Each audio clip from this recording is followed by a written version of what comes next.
जोहार, नमस्कार। आज हम लोग फिर से एक नए विषय पर चर्चा के लिए आए हैं और यह एक ऐसी चर्चा है, जिसे सदियों तक लोग याद करेंगे और आपके परीक्षा के लिए भी हमेशा यह महत्वपूर्ण बना रहेगा। यहाँ हम बात कर रहे हैं नारी शक्ति वंदन विधेयक का। नारी शक्ति वंदन विधेयक, जिसे हमें आज़ादी के साथ ही मिल जाना चाहिए था, लेकिन वह आज़ादी के 75वें साल के बाद मिल रहा है। शुरू से ही इस समाज के निर्माण में, इस देश के निर्माण में महिलाओं का कितना योगदान है, किसी से छिपा नहीं है। चाहे आप वैदिक काल में चले जाइए, चाहे आप मौर्य काल में चले जाइए, चाहे गुप्त काल में चले जाइए, या फिर आज़ादी की लड़ाई में आ जाइए, महिलाओं की भूमिका को कहीं भी इनकार नहीं किया जा सकता। लेकिन हमारे सत्ता में बैठे लोगों ने इन्हें बराबरी का अधिकार देने से हमेशा रोकता रहा। हमें याद है कि जब इसकी मांग प्रारंभ हुई थी, तो उस समय कई सत्तासीन नेताओं के बोल इतने बिगड़े हुए थे, जो महिलाओं के सम्मान को ठेस पहुंचा रहा था। परकटी महिला, गांव की महिला, बहुत सारी बातें ऐसी कही गई थी उस दौरान, जो महिलाओं के सम्मान को ठेस पहुंचा रही थी। हालांकि कुछ महिलाओं ने यह भी कहा था कि हम अपने शक्ति के बल पर आगे बढ़ेंगे, हमें आरक्षण की जरूरत नहीं है। हमें अपने कर्म पर और हम अपने शक्ति के बल पर ही आगे बढ़ेंगे। लेकिन पुरुष प्रधान समाज ने उन्हें आगे बढ़ने ही नहीं दिया। आज भी वह स्थिति है कि घर की बेटी है तो ज्यादा नहीं पढ़ेगी, घर की बेटी को हम ज्यादा अवसर नहीं देंगे। आज से अगर 15-20 साल पहले चले जाए, जो स्थिति थी, वहां महिलाओं को कई जगहों पर नौकरी में स्थान नहीं था। लेकिन आज हमारी देश की बहनें, बेटियां राष्ट्र की सेवा में, चाहे सीमा पर लड़ना हो, चाहे अंतरिक्ष में लड़ना हो, चाहे धरातल पर लड़ना हो, उन्होंने अपने बलबूते पर अपने अदम्य साहस का परिचय दिया है, अपनी योग्यता का परिचय दिया है। आज समाज के, पुरुष प्रधान समाज के लोग महिलाओं को हे दृष्टि से देखते रहे, उनको आगे बढ़ने नहीं दिए। आज भी कई ग्रामीण क्षेत्रों में यह स्थिति है, जहां बेटियों को आगे बढ़ाने से रोकते हैं। लेकिन आप थोड़ा सोचिए कि वही व्यक्ति जो अपनी बेटी को आगे बढ़ाने से रोकता है, और उन्हीं की बहू, पत्नी या कहीं माँ का इलाज करना हो, तो हॉस्पिटल जाने पर क्या सोचता है कि महिला डॉक्टर है या नहीं है। वैसे व्यक्तियों को महिला डॉक्टर खोजने की भी आवश्यकता नहीं थी। जब आप अपनी पत्नी का, आप अपनी बेटी का, अपनी बहू का इलाज कराने जाएंगे, तो आपको प्रसव के लिए महिला डॉक्टर चाहिए, सेवा के लिए महिला चाहिए, लेकिन आप उनको पढ़ने देने के लिए आगे नहीं चाहते हैं। ये कैसा समाज। ये बात बड़ी देर से हमारे राजनेताओं को समझ में आई। शुक्र है कि समझ में तो आ ही गई।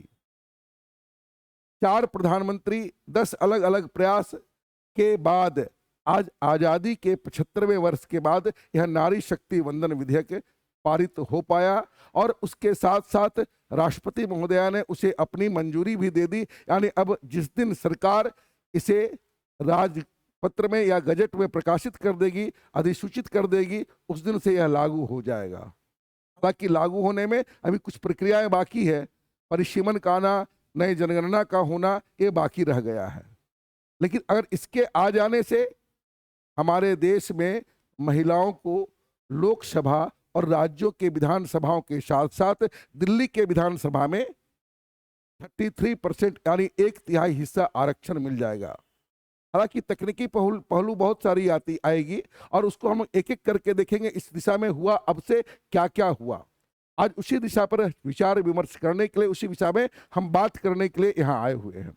तो ठीक है, तो बंधु, आज हम शुरू करते हैं इस नारी शक्ति बंधन का। देखिए, 4 प्रधानमंत्री, 11 प्रयास और 23 साल,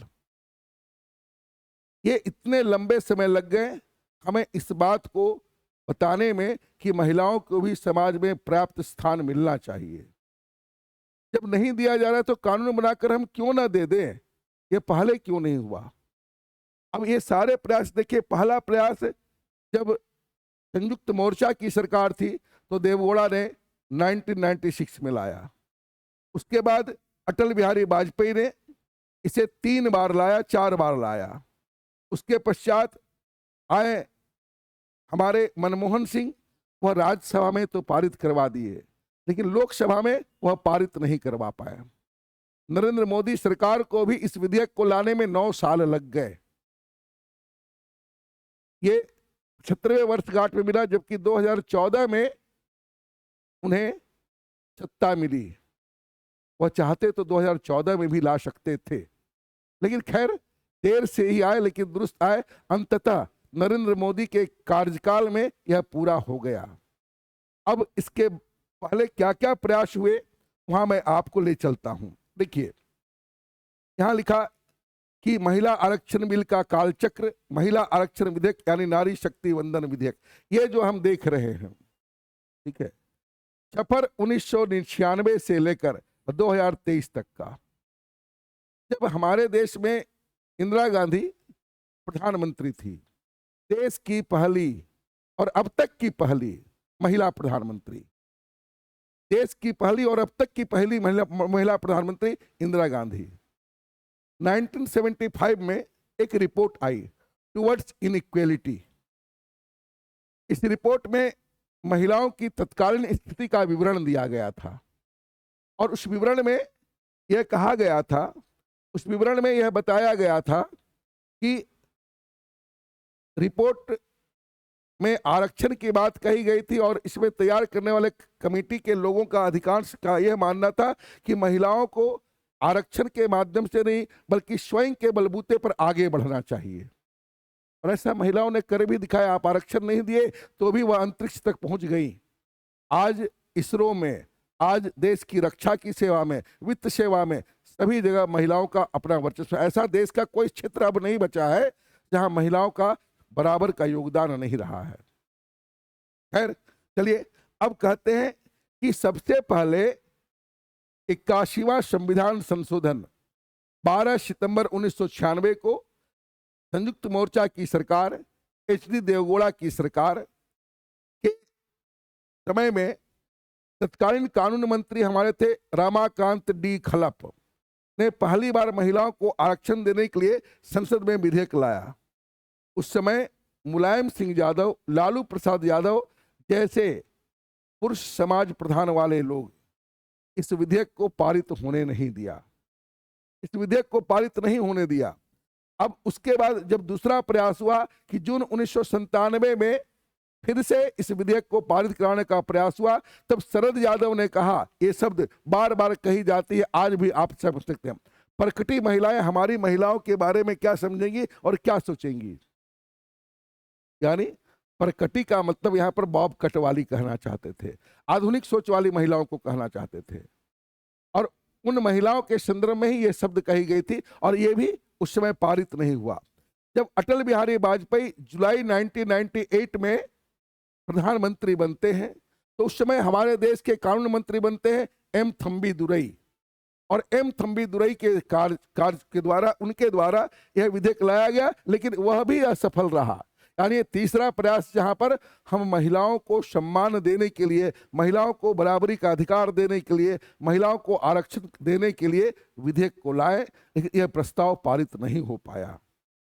अटल बिहारी वाजपेयी कहाँ हार मानने वाले थे, क्योंकि वो बार बार कहते थे, हार नहीं मानूंगा, रार नहीं ठानूंगा, काल के कपाल पर लिखता मिटाता हूं, गीत नया गाता हूं। वह हार मानने वाले नहीं थे। उन्होंने अपने पूरे कार्यकाल में लगातार इस विधेयक को पारित कराने का प्रयास करते रहे। अटल बिहारी वाजपेयी वह मन से चाहते थे कि हम इस विधेयक को लागू कर दें, इस विधेयक को अधिनियम का रूप दे दे, लेकिन उस समय स्थिति ऐसी नहीं बन पाई। यानी भारतीय जनता पार्टी की सरकार के पास वो स्थिति नहीं थी, वह 13 दलों की सरकार थी कि वो उसे अपने बलबूते पर आगे ला सकती थी। राजनीतिक स्थितियां ऐसी नहीं बनी जो इस विधेयक को अंतिम रूप से अधिनियम बना सके। अटल बिहारी वाजपेयी ने 1999 में, जब उनकी सरकार आ गई तो 2000 में, 2002 में, 2003 में भी प्रयास किए, लेकिन इसे पारित नहीं किया जा सका। अब हम 81वां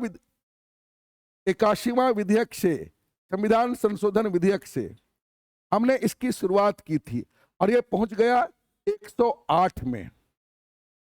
जब मनमोहन सिंह के नेतृत्व में पहले कार्यकाल की सरकार बनी 2004 से 2009 के लिए,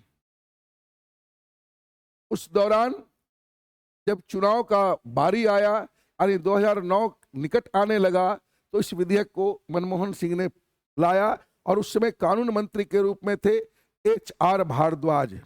6 मई 2008 की स्थिति, HR भारद्वाज के द्वारा प्रस्तुत किया गया, जहां पारित हो गया, लेकिन उसे बाद से इसे लोकसभा में पारित नहीं किए जाने पर विधेयक आज भी जीवित था। यानी वो राज्यसभा में पारित कर पाए, लेकिन लोकसभा में इतनी अड़चनें थी क्यों उसे पारित नहीं किया जा सका।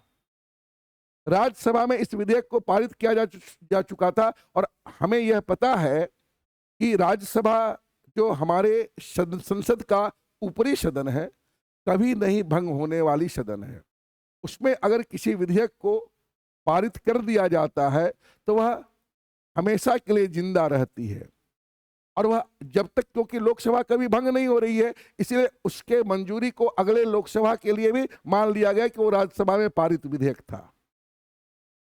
अब इस दिशा में बात आई 2014 के बाद से नरेंद्र मोदी की सरकार आई, लेकिन नरेंद्र मोदी की सरकार में न तो सत्ता पक्ष और न ही विपक्ष इस बात की बहुत तेजी से मांग करते रहे।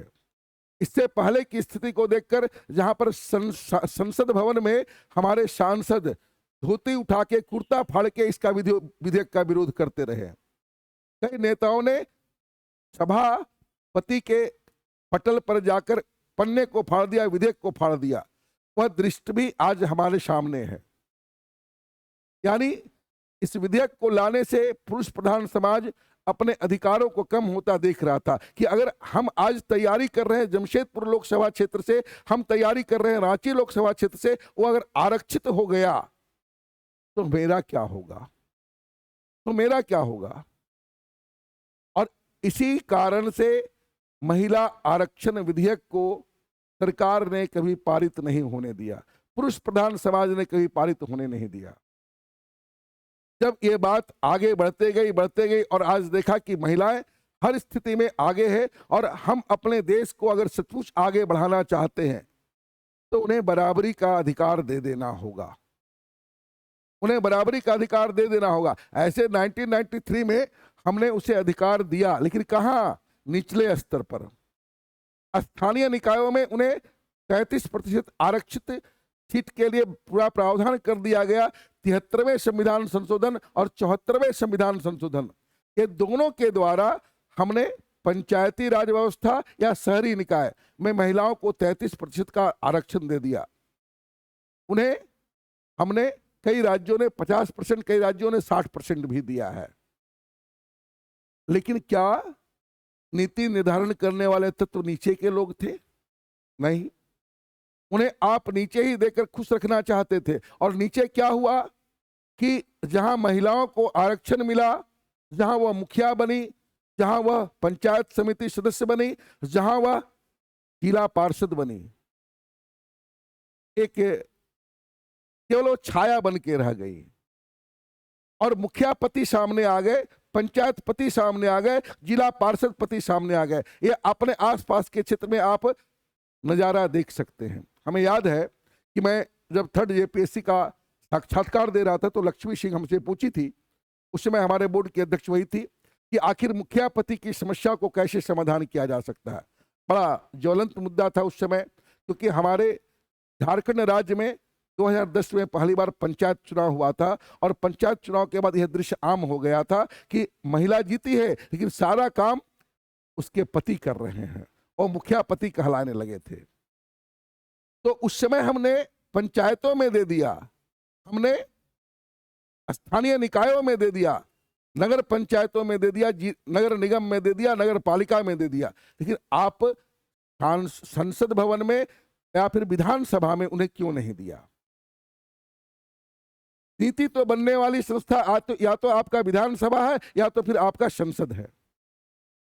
अब इसकी जब मांग आई, देर से ही सही, इस सरकार की आंख खुली है और उस सरकार ने विशेष सत्र बुलाकर लोगों को चौंकाते हुए, जिसकी कोई चर्चा नहीं थी, लोग अनुमान लगा रहे थे कि 19 और 20 को जो नए संसद भवन में विशेष सत्र, हमारा एक 5 दिवसीय सत्र शुरू होगा, कोई अनुमान लगा रहा था कि वहां पर एक देश एक चुनाव का मुद्दा आएगा और उस विषय पर चर्चा होगी।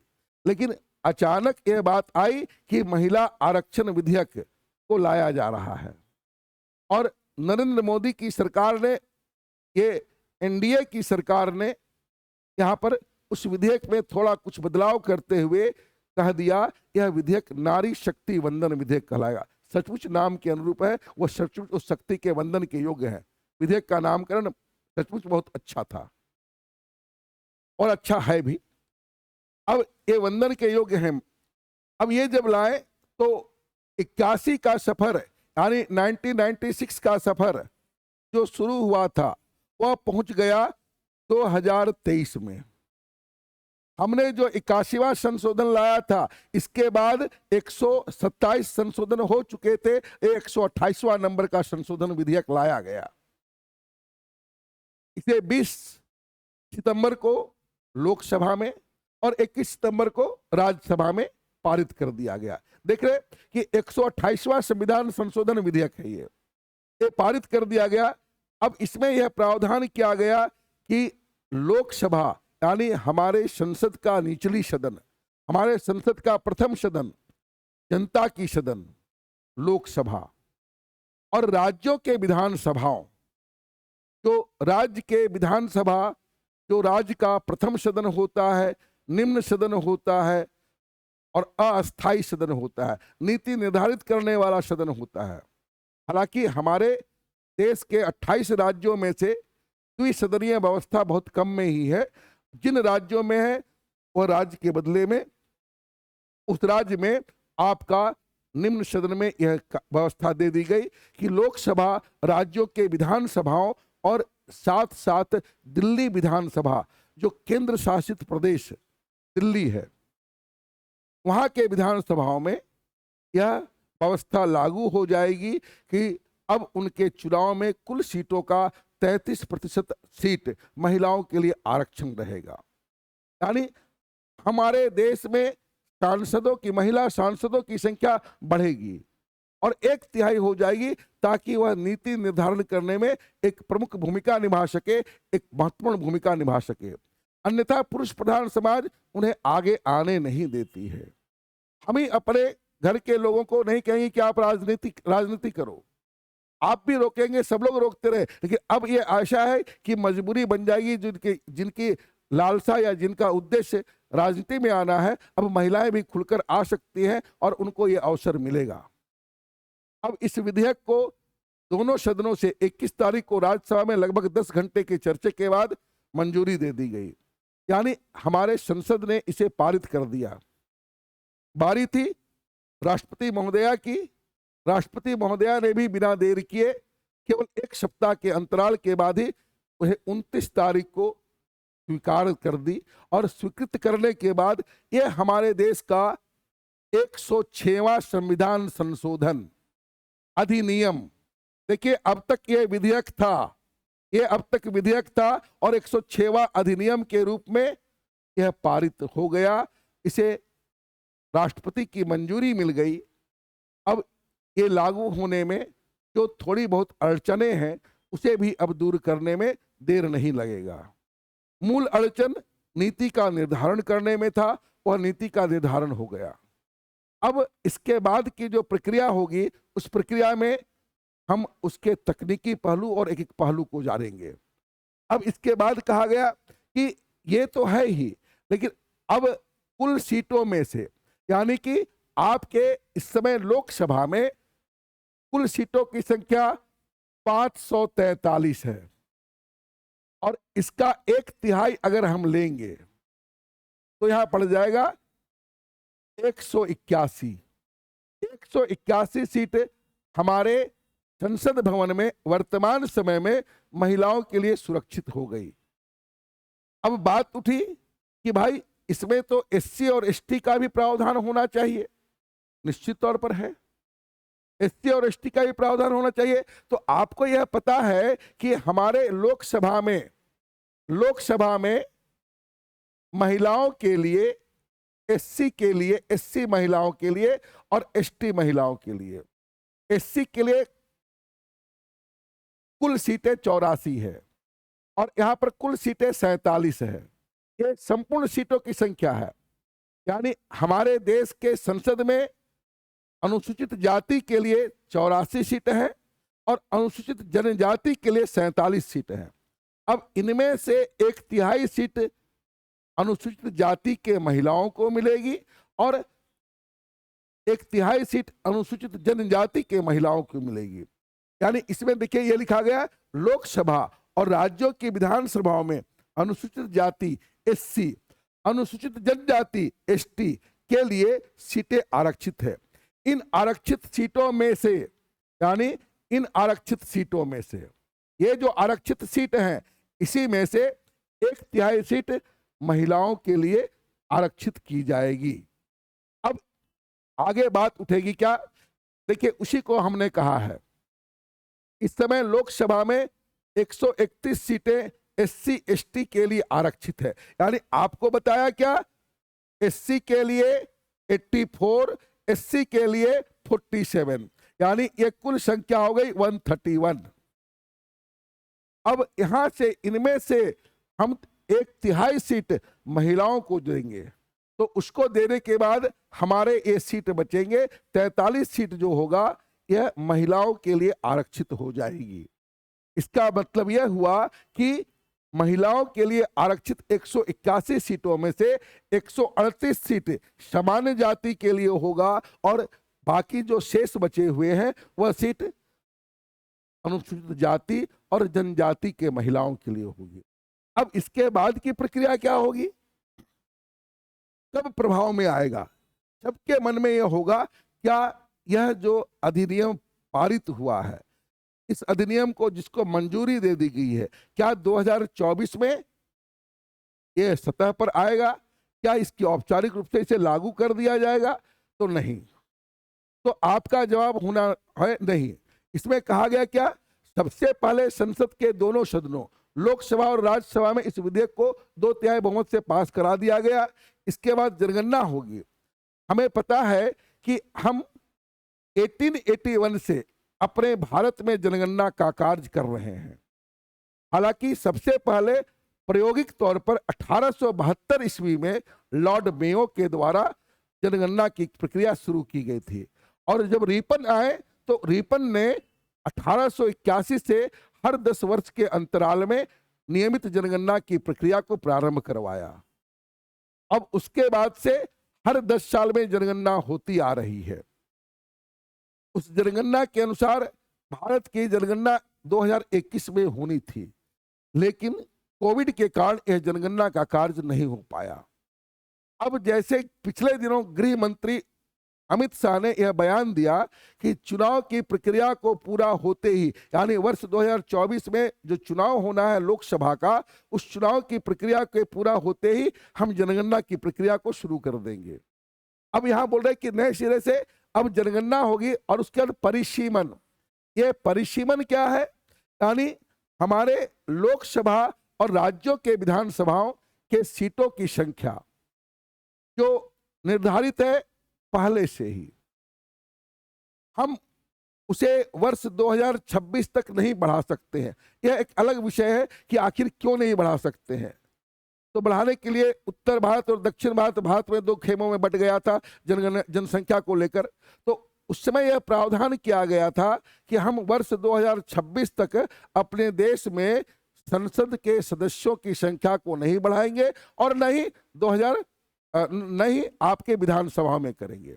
यानी नए सिरे से सीटों का पुनर्निर्धारण। जैसे अभी क्या है कि हम बहुत पुराने नियम से चल रहे हैं, 71 के नियम से चल रहे हैं कि 1971 के जनगणना के अनुसार आज हमारे वर्तमान समय सीटों का आकलन किया गया है, निर्धारण किया गया है। 1971 में जो इस देश की जनसंख्या थी, उसी जनसंख्या के आधार पर प्रत्येक 5 लाख की जनसंख्या पर एक लोकसभा की सीट तय की गई और प्रत्येक 10 लाख की जनसंख्या पर एक राज्यसभा की सीट तय की गई। जनसंख्या में जब बड़ा गैप आ गया, उत्तर भारत में परिवार नियोजन सही तरीके से लागू नहीं हुआ, इसका परिणाम हुआ कि उत्तर भारत में जनसंख्या बढ़ गई और दक्षिण भारत में जनसंख्या स्थिर हो गई। इसके चलते भारत 2 हिस्सों में बंटता हुआ दिखाई दिया। उत्तर भारत के लोग का वर्चस्व ज्यादा बढ़ जाता अगर हम नए सिरे से परिसीमन करेंगे, तो दक्षिण भारतीय लोगों ने विरोध किया और कहा कि सीटों की संख्या यथावत रहने दी जाए। तो सीटों की संख्या वही 543 प्लस 2 45 हुआ करती थी, 2 को मनोनयन किया जाता था। और उस समय जो यह कहा गया कि वर्ष 2026 तक हम इसके सीटों में कोई परिवर्तन नहीं करेंगे, उसी आधार पर यह निर्धारित हुआ कि 2026 तक सीटों में परिवर्तन नहीं होगा और 2026 में अब नए सिरे से इसका परिसीमन किया जाएगा। अब देखिए, पिछला देशव्यापी परिसीमन 2002 में हुआ था।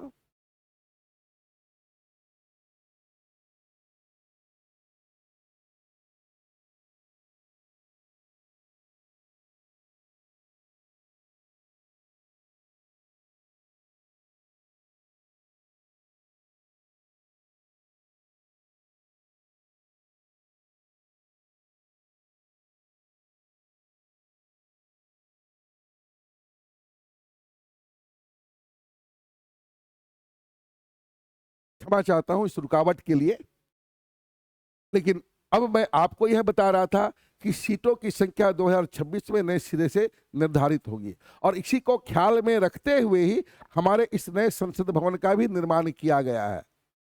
अंग्रेजों के द्वारा बनाए गए संसद भवन में जब वर्तमान सीटों की संख्या बढ़ेगी, उस समय वहां बैठने की सदस्यों की संख्या को बैठने की सीट नहीं होगी।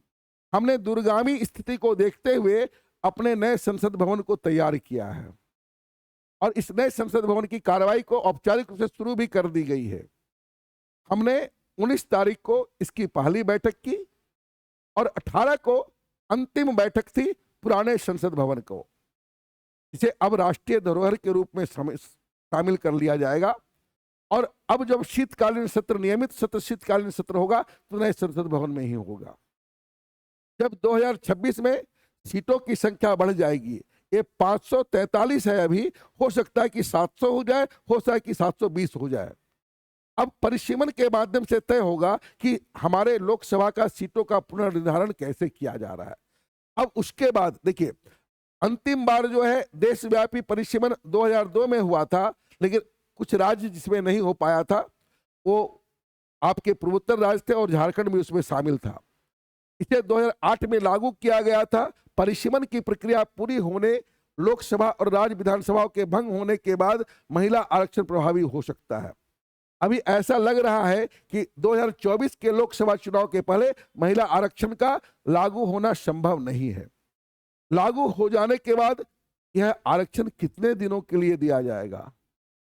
तो इस संविधान संशोधन अधिनियम 106 में यह कहा गया है कि जिस दिन से यह लागू होगा उसके बाद यह आरक्षण की सुविधा केवल और केवल 15 साल तक ही मिलेगा।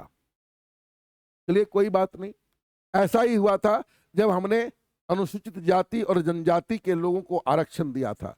उस समय भी हमारे संविधान को संशोधित करने वाले लोगों ने कहा था यह व्यवस्था केवल 10 साल तक के लिए ही मिलेगा, तब तक यह एससी और एसटी समुदाय के लोग मुख्य धारा से जुड़ जाएंगे और जुड़ जाने के बाद यह हम इसे समाप्त कर देंगे, आरक्षण को समाप्त कर देंगे। लेकिन वो आज तक हुआ नहीं। हर 10 साल में इसे अगले बार बढ़ाया जाता रहा, क्योंकि आरक्षण के इस प्रक्रिया में ढेर सारी त्रुटियां रह गई है और उस त्रुटियां के चलते आज भी जो जमीनी स्तर पर अनुसूचित जाति और जनजाति के लोग हैं वो आरक्षण का लाभ नहीं ले पा रहे हैं। आरक्षण के लाभ इसी समाज के लोग जो उच्च स्थान पर पहुंच गए वो ले रहे हैं, ये सर्वविदित है। लेकिन इसको कोई छेड़ना नहीं चाहता है क्योंकि यह एक राजनीतिक मुद्दा बन जाएगा और केवल वोट के लाभ और नुकसान के दृष्टि से देखा जाता है। अगर इसे सचमुच लागू करवाना चाहते हैं और समाज के अंतिम पायदान पर बैठे लोगों को लाभ देना चाहते हैं तो इसमें भी बदलाव किया जाना चाहिए।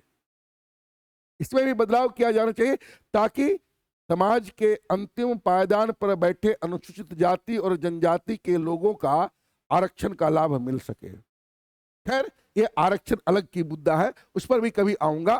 ठीक है, अब देखिए वो लागू नहीं होगा, अब 15 साल के लिए होगा, इसलिए कोई तनाव नहीं है। ये केवल प्रारंभिक समय है कि 15 साल है, हो सकता है उसके बाद फिर 10 साल बढ़ेगा, फिर 10 साल बढ़ेगा, फिर 10 साल बढ़ेगा। ये उसके बाद एक अधिकार हो जाएगा। ये तो केवल अभी आपको दिया गया 15 साल के लिए। जिस तरह से आज आरक्षण प्राप्त करना एक अधिकार हो गया, उस समय भी ये भी अधिकार हो जाएगा। इसलिए इसमें चिंता का विषय नहीं कि 15 साल के लिए ही है, बल्कि यह और आगे भी बढ़ सकता है। ठीक है, अब बात उठती है कैसे तय होंगी आरक्षित सीटें। ठीक है, अब सरकार ये क्या कहती है, सरकार की ओर से पेश विधेयक में कहा गया है कि परिसीमन की प्रक्रिया के बाद आरक्षित सीटों का रोटेशन होगा, इसका विवरण संसद बाद में निर्धारित करेगी। निश्चित तौर पर अभी जब आप पंचायत चुनाव में देखते हैं कि रोटेशन के आधार पर सीटों का आरक्षण होता है, कि आज मान लीजिए कि आप जिस प्रखंड में रहते हैं वहां पर 12 सीटें हैं, 12 पंचायतें हैं। अब यहां पर हमारे झारखंड में सपोज मान लीजिए कि ये 50% रिजर्वेशन है महिलाओं को पंचायतों के चुनाव में, हालांकि वो बढ़कर 60% है। लेकिन अब क्यों होगा, तो पहले जो चुनाव होगा उसमें 6 सीटों में आरक्षण होगा, अगले चुनाव में यह सामान्य हो जाएगा। अब दूसरा जो 6 बचा था वह अगले बार के लिए आरक्षण हो जाएगा। ये रोटेशन इसी को कहा गया कि एक के बाद एक के बाद आज जमशेदपुर लोकसभा की बारी है, तो हो सकता है कि कल रांची की बारी हो जाएगी, हो सकता है पश्चिमी सिंहभूम की बारी हो जाएगी, गोड्डा की बारी हो जाएगी। ये अलग अलग समय पर रोटेशन होता रहेगा। ये कोई जरूरी नहीं है कि हर साल एक ही सीट पर महिलाएं खड़ी होगी। ये रोटेशन तो सही है, लेकिन समस्या कहां उभरेगी, जिन राज्यों में या जिन केंद्र शासित प्रदेशों में केवल 1 या 2 या 3 सीट है, 1 या 2 सीट है, 3 सीट में तो निर्धारित हो ही जाएगा। लेकिन जिन राज्यों में केवल 1 ही सीट है या जिन केंद्र शासित प्रदेशों में केवल 1 ही सीट है, जैसे देखिए अब यहां पर यह कहा गया सीटों को रोटेशन और परिसीमन को निर्धारित करने के लिए अलग एक कानून और अधिसूचना की जरूरत होगी। यानी जब हमारा यह विधेयक के बाद परिसीमन का काम होगा, तो उसके बाद हमें इसे लागू करने के पहले और एक संशोधन नहीं बल्कि एक अधिसूचना जारी करनी पड़ेगी, और उस अधिसूचना में उस बात को मंजूरी दी जाएगी कि हम इसे रोटेशन के आधार पर लागू करेंगे, और कब क्या क्या होगा उसको उसमें स्पष्ट किया जाएगा। देखिए, स्थानीय निकायों में जैसे पंचायत और नगर पालिकाओं में भी 1/3 सीट महिलाओं के लिए आरक्षित है।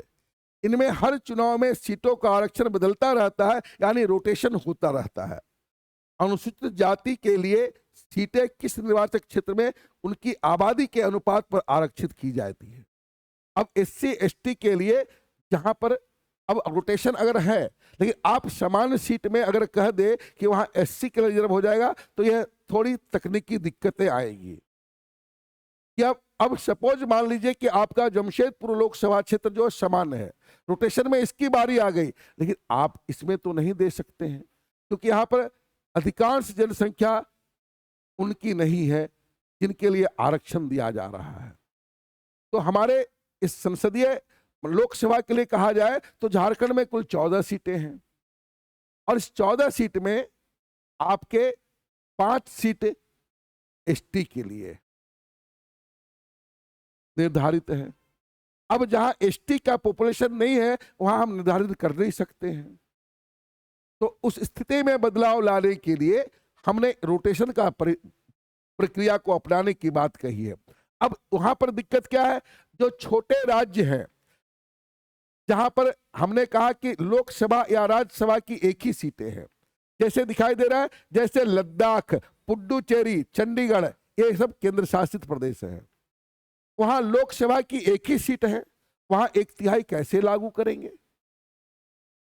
फिर आप आगे देखिएगा कि उत्तर पूर्व के कुछ राज्य जैसे मणिपुर, त्रिपुरा में केवल दो दो ही लोकसभा की सीटें हैं, वहां कैसे लागू करेंगे? और एक सीट महिला के लिए दे दिए तो क्या होगा कि 50% रिजर्वेशन मिल गया उनको।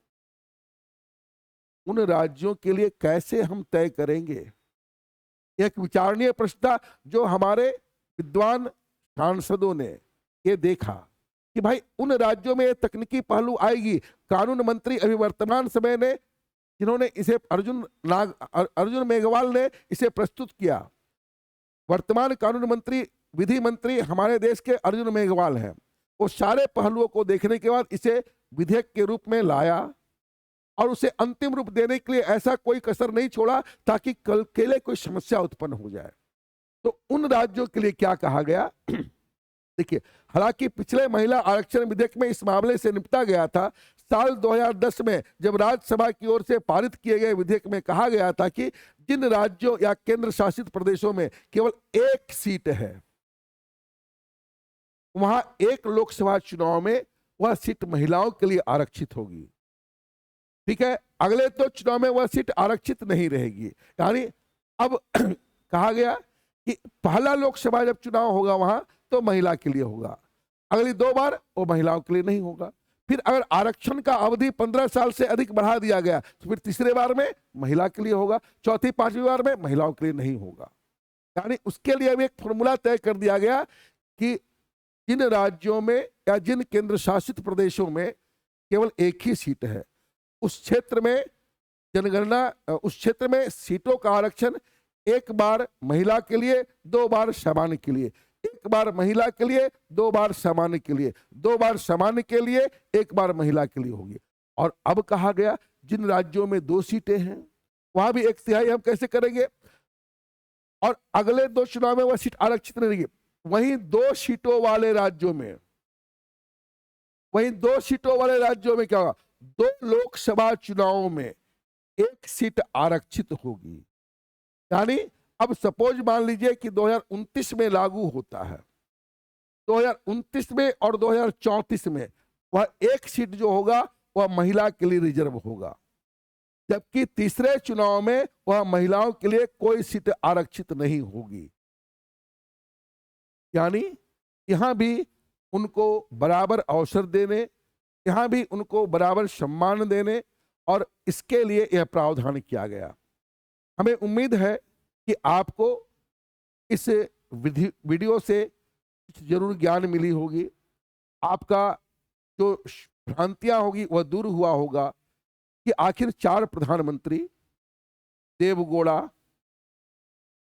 अटल बिहारी वाजपेयी, मनमोहन सिंह और अंततः नरेंद्र मोदी, ये 4 प्रधानमंत्री के बाद ये महिला आरक्षण विधेयक को अंतिम रूप से मंजूरी मिली है। निश्चित तौर पर यह कदम स्वागत योग्य कदम है। इस पुरुष प्रधान समाज में महिलाओं के पास योग्यता और क्षमता रहते हुए भी उन्हें आगे बढ़ने नहीं दिया जाता है। महिलाओं के पास योग्यताएं हैं, उनके पास क्षमता है, लेकिन यह पुरुष प्रधान समाज उन्हें रोकता आया, जिसके चलते वह अपने दम पर भी आगे नहीं बढ़ पाई। ऐसे परिस्थिति में आरक्षण का दिया जाना बहुत महत्वपूर्ण हो गया है। जब महिलाएं यह कहती थी कि हम अपने बल पर लेंगे, लेकिन वह अपने बल पर लेने दे तब ना, उन्हें अवसर दे तब ना। उन्हें तो आप अवसर देने के पहले ही रोक लेते कि इतना के बाद आगे नहीं बढ़ने देंगे, तुमसे यह काम नहीं हो सकता, तुम ये काम नहीं कर सकते हो। तो मैं फिर से इस पूरे वीडियो में यह कहूंगा कि यह संविधान संशोधन विधेयक जो 128 नंबर का लाया गया था, जो अंतिम रूप से 106 नंबर का अधिनियम बनकर लागू होने की दिशा में आगे बढ़ गया है, यह पूरे हमारे समाज के लिए, हमारे राष्ट्र के निर्माण के लिए एक ऐतिहासिक कदम है। इसे सबको स्वागत किया जाना चाहिए और सभी खुले मन से स्वीकार करना चाहिए। ये द सक्सेस ट्यूटोरियल क्लासेस का एप्लीकेशन है, आप उसके YouTube चैनल पर जाकर इसे देख सकते हैं। इस ग्रामीण क्षेत्र से आपको यह वीडियो देने का अवसर मिल रहा है। हमें उम्मीद है कि आप इस ग्रामीण क्षेत्र के लोगों को भी प्रोत्साहित करेंगे, क्योंकि अब तक यही रहा कि बड़े शहर के लोग तेजी से आगे बढ़ते रहे और यह माना जाता है कि प्रतिभाएं केवल बड़े शहरों में ही होती है। लेकिन यहाँ पर इस ग्रामीण क्षेत्र में ही प्रतिभाओं की कमी नहीं है और उन प्रतिभाओं को निखारने का काम यह हमारा द सक्सेस ट्यूटोरियल क्लासेज कर रहा है, यह हमारा पूरा टीम कर रहा है। धन्यवाद आप सबों का। हमें उम्मीद है आप सबों का प्यार हमें मिलेगा। धन्यवाद।